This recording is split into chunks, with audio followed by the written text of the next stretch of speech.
Life can be so unpredictable, and life changes can happen quick. Life is hard. Hello everyone, welcome to Hacks and Homeroom. My name is Luba and I am a homeschool mama of 3 amazing kids, and I'm so excited to start this channel to share tips and tricks with you guys regarding homeschool, home life, and maybe even some funny things in between. Let's do this. Life can be so unpredictable, and life changes can happen quick. For example, you're moving. Hi. Are you moving in or moving out? And you're packing, and you still want to continue homeschooling, you still want to continue learning, but don't want to put too much on your plate. I completely understand because I'm exactly in that right position right now. We are currently slowly packing up and moving, and we're going to be moving into our trailer for a couple of months before we move into our home. So we're going on this exciting adventure, and I'll share some tricks and tips with you guys on how to continue learning through the moving process, or if there's like a family emergency and you just need a couple of weeks to reorganize yourself, but don't want to stop learning, because once that momentum stops, the kids really have a hard time putting themselves back into the learning position. So today I'm going to share 5 awesome little hacks that can help you through this process. But before we get into it, first things first, we need to create a plan, and I always go by the KISS plan program, which is keep it simple, stupid.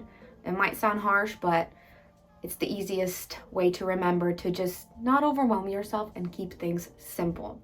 We want to start off with, what is our goal while we're moving? What goal do we have for our kids for learning? For example, for me, I always try to take care of the 3 R's, which is math, reading and writing, or arithmetic, reading, writing.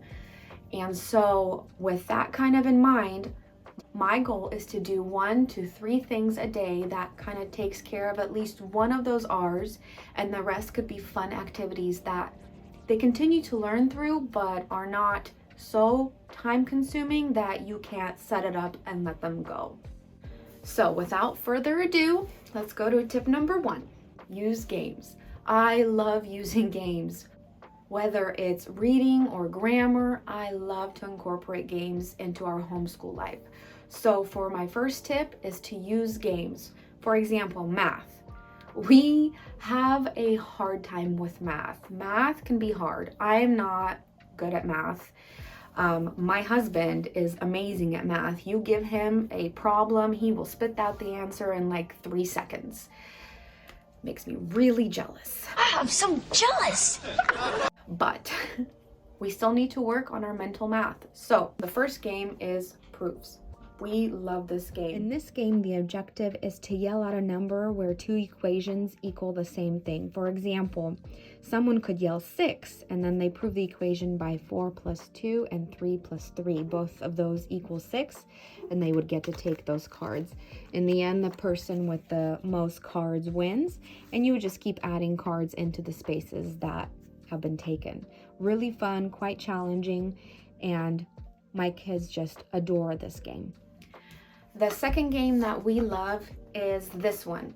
I don't know how to pronounce it, so let me know in the comments how to pronounce it, because I pronounce it different every single time. But this one is quite challenging. This one is great for older kids. My husband even plays it with my kids. He always wins, but it's really fun. In this game, the objective is to use 2 to 5 numbers to equal this. So the way you win, for example, if the answer is 12, you would have to add or subtract or divide either 2 or 3 or all of the numbers to equal this, depending on how challenging you want the game to be. My kids love this, especially when we do 3 numbers, because they really have to think of the correct math problem to use to equal this, and then they would yell, add samudi, I think that's how you pronounce it, in order to get that point and win that round. Tip number 2, use audiobooks. I love and swear by audiobooks. I love fiction books. Do you? We subscribe to Audible, and we have so many books in our queue. And we have currently been reading the Little House series, which is so great for that elementary, middle school age. Even my 5-year-old really enjoys these books. But if there's no time because you're packing, you're doing all the things, turn on Audible, turn on a book, have them sit in color and read something good. And oh my goodness, you will glean so many things, and the kids will still get all the vocabulary. They'll still get all those reading minutes. Some of our favorite series on Audible are Wing Feather, obviously Little House, and then all the classics like Peter Pan, Treasures Island. Oh my goodness, the list goes on and on. If you want me to share more about the books that we've been reading, let me know in the comments, and I'd love to do a video on that for you guys. Tip number 3, use educational videos. Now, the obvious one is YouTube, because there's so many great channels that can teach kids a variety of things. We love Doodling Through Education and Homeschool Pop. Those are really great. There are also other services, other subscription services like Generation Genius. We love Generation Genius. If you've watched Bill Nye when you were in school, same kind of idea, but way better than Bill Nye.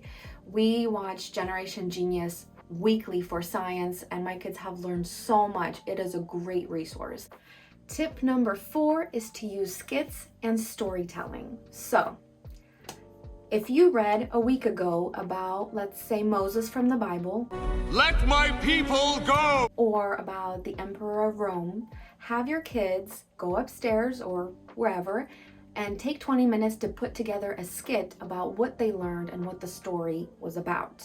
And then they can act it out for you. Or you can have them draw a picture and then explain what the story is about. This is a great way to utilize their creativity and to have them think through of what they actually learned. We do this quite often with Bible stories. My kids love to dress up their little stuffed toys and pretend one is Jesus, one is Lazarus. We've done this even with Little House on the Prairie, remembering what the story was about, and they would act it out, which is really fun and quite creative once they really get into it. Last but not least, tip number 5, and this one is our favorite right now because my kids love to be creative and they're constantly wanting to learn new skills, but I don't know everything, so I utilize Skillshare. Skillshare is so great because there are so many classes on that website that your kiddos can take. For example, my son is really into comic books right now. He has created, I believe, 3 of his own, and he really wanted to build on that skill. So I signed us up for Skillshare, and he has been taking different comic classes to learn how to write better comic books, how to draw better, and that has been wonderful because some of the classes are 2 hours long. He will sit through it and learn through it, same with his sisters, and they will create their own little comic skits from that. So Skillshare is wonderful if you want your child, or even if your child wants to learn how to draw, how to write, calligraphy, painting, there's photography, there is so much out there, and it's a great website to lean into, especially when life gets chaotic.